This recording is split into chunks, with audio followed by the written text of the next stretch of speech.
Savo karjerą Edenred Finance pradėjau prieš daugiau nei 7 metus pardavimų departamente. Prieš metus, grįžusi iš motinystės atostogų, prisijungiau prie kliento aptarnavimo skyriaus. Nerimavau, kaip pavyks suderinti darbą ir šeimos poreikius. Suprantama, kad įtempta dienotvarkė turėtų sukelti šiek tiek nerimo, įtampos ir nuovargio.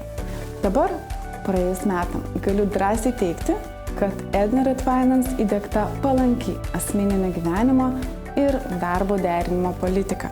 Labai džiaugiuosi, kad man buvo užtikrinta sklandi adaptacija ir įvedimas darbus po pertraukos. Grįžus visų pirma buvau labai laukiama. Jaučiau didžiulį palaikymą iš vadovų ir kolegų. Žinių atnaujinimui buvo suorganizuoti mokymai. Sklandžiam darbui vykdyti yra rengiami one-to-one pokalbiai su tiesioginiu vadovu, kur aptarėme lūkesčius, galimybės, uždavinius bei emocinę savijautą darbe. Šiuo metu esu atsakinga už ryšių palaikymo su klientais komandos efektyvią veiklą. Komandoje labiausiai vertinu komandiškumą, esame kaip šeima, dalijamės patirtimi, kartu ieškome atsakymų ir sprendimų.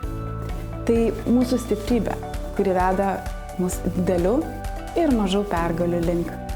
Laimingas ir patenkintas klientas yra vienas didžiausių įkvėpimų darbe. Tai reiškia, kad įdėtos pastangos virto rezultatu. Ir žinoma pergalės. Šiais metais mano komanda laimėjo metų komandos apdovanojimus. Mano komanda yra mano dar vienas įkvėpimas. Tai pagrindinė priežastis, kodėl šiais metais galime džiaugtis šiuo pasiekimu. Po motinystės atostogų grįžusiom moteriam patarčiau pasitikėti savimi, mesti savo iššūkį, išbandyti savo galimybių ribas, tobulėti ir žengti pirmyn. Nerimą tai reikia paversti naudingų sąjungininkų pakeliui į sėkmę ir pasitikėjimą.